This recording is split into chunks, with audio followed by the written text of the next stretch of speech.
Алло, алло, да. Да, потому что, Илюш, а? Потому что. কাক যে কাকা শব্দ ছাড়াও কথা বলতে পারে তা কি কখনো কল্পনাও করতে পেরেছেন? পৃথিবীর অসংখ্য মানুষ ভাবতে না পারলেও এমনটাই ঘটেছে মস্কোতে। প্রতিভাবান এই কাকটির নাম কার্লুসা। এই কাক কার্লুসা শুধু যে কথা বলে তা নয়, সে ফোন ধরে, কৌতুক শুনে উচ্চস্বরে হাসে এবং অ্যানিমাল স্টুডিওতে গর্ব করে ঘুরেও বেড়ায়। এই কাক এখন সোশ্যাল মিডিয়ায় এক বড় সেলিব্রিটি, কারণ সে হুবহু মানুষের মতো কথা বলছে। আর এ কারণেই কাক কার্লুসার ইন্টারভিউ নিতে হাজির হচ্ছে বিশ্বের নানা প্রান্তের হাজারো মানুষ। আর সব থেকে বিস্ময়কর বিষয় হলো, এই কাক কাউকেই হতাশ করে না। তার ট্রেনার ছাড়াও যেই আসুক তার সাথেই সে হুবহু মানুষের মতো কথা বলে সবাইকেই তাক লাগিয়ে দেয়। Карлушечка, Карлушечка, молодец. কাকটি প্রথম যখন কথা বলেছিল তখন সত্যি চিড়িয়াখানার এক কর্মীকে চমকে দিয়েছিল সে, কারণ সে স্টুডিওর প্রধানের কণ্ঠে তার নাম ধরে ডাকছিল। এ বিষয়ে কোভজেক অ্যানিমাল স্টুডিওর প্রধান আন্না পোনোমারেভা বলেন, Он говорит голосом нашего руководителя. শুরু থেকেই কাকটি কথা বলার জন্য আমার কণ্ঠ বেছে নিয়েছে। আমরা ইচ্ছাকৃতভাবে তাকে কিছু শেখাইনি। কাকটি আমাদের কর্মীকে ভয় দেখিয়েছিল যখন সে কথা বলা শুরু করেছিল, কারণ আমি প্রায়ই কর্মীকে পাশা বলে জোরে ডাক দেই। সম্ভবত এ কারণেই কাকটি প্রথম পাশা শব্দটি উচ্চারণ করেছিল।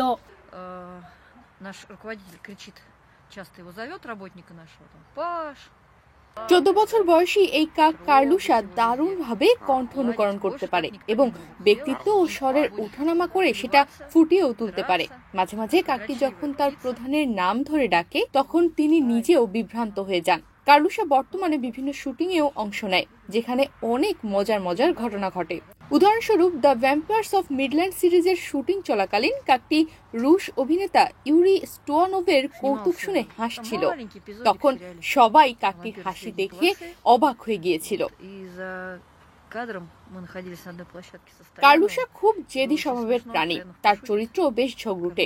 যদিও কাকরা আদৌ মিষ্টি স্বভাবের হয়ও না, তবে কার্লুসা তার ঠোঁট দিয়ে ঠোকরাতে ভালোবাসে। কাকটি যতই অন্য মানুষের সাথে কথা বলুক না কেন, সে তা মালিক ছাড়া আর কাউকেই তার কাছে যেতে দেয় না।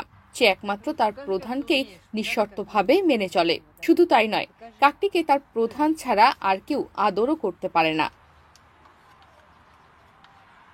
কার্লুসার অন্যতম প্রিয় কাজ হলো খাবার নিয়ে খেলা করা। কার্লুসার জন্য খাবার মানে শুধু খেয়ে ফেলা নয়, যেমন অনেক কুকুর এটা করে। এটি তার জন্য একটি বিনোদন। তাই সে খাবার নিয়ে খেলে, এটি এক জায়গায় রাখে, আবার সেটা সাজিয়ে রাখে, তারপর আবার কখনো সে সেটা লুকিয়ে রাখে, আবার তা বের করে আনে। এভাবেই খেলা করে সে খায়। কাকেরা মূলত তাদের মস্তিষ্কে ভোকাল লার্নিং করতে সক্ষম। এর মানে হলো তারা যে শব্দ শোনে তা শেখার মাধ্যমে অনুকরণ করতে পারে। বিজ্ঞানীরা বলেন, এদের এই ক্ষমতা তাদের পারিপার্শ্বিক পরিবেশের সহযোগিতা এবং সম্পর্ক স্থাপনে অনেক কাজে আসে। তনিমা রহমান, বাংলাদেশ প্রতিদিন। Для него это